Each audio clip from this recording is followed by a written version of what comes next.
มาต่อทุกคนเอาไว้ให้แล้วมาต่อ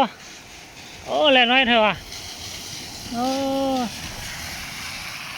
เห็นอ๋อคนแปลกนี่แรงไวเนี่ย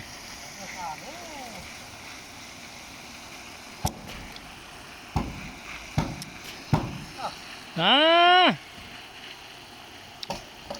แทกจากไหนวะโอ้ยง่ายตำแหน่งอยู่แม่บางทีง่ายบอลอยู่ใส่แจสุดบนเต้ลองเอาใส่แจสุดมองดูมันกว้างกว่าเต้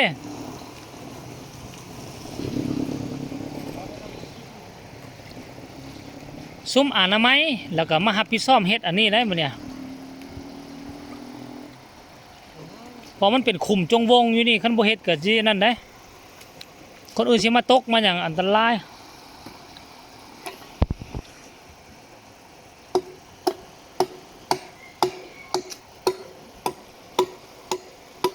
มุงน้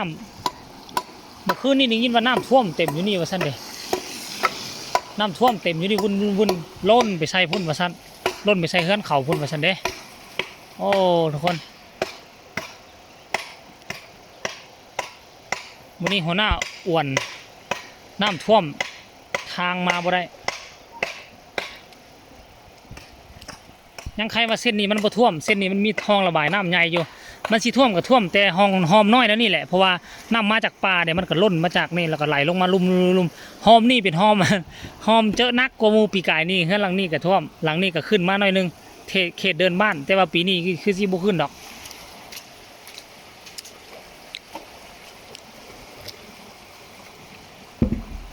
เออ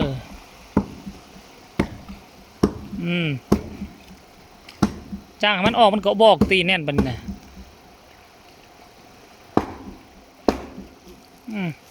ชุดแล้วมันสูงดิบ่ถ้าเอาเข้าจำก็ได้นะเพราะเวลาให้น้ำมาแล้วให้น้ำลงเนี่ยมันจึงบ่ล้นไปใส่เฮือนเขาอยู่ลุมปล่อยมันห่างๆกันนั่นดีแล้ว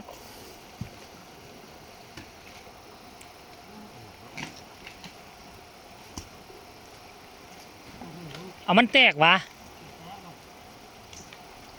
แตกก็ซัดตัดเอาโซนนั้นมาอีกอันนึงก็พอแล้วนะ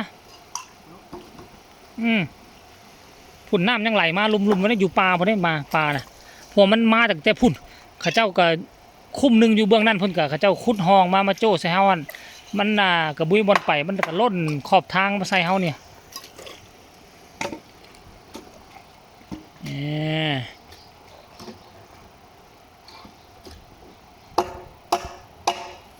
เอา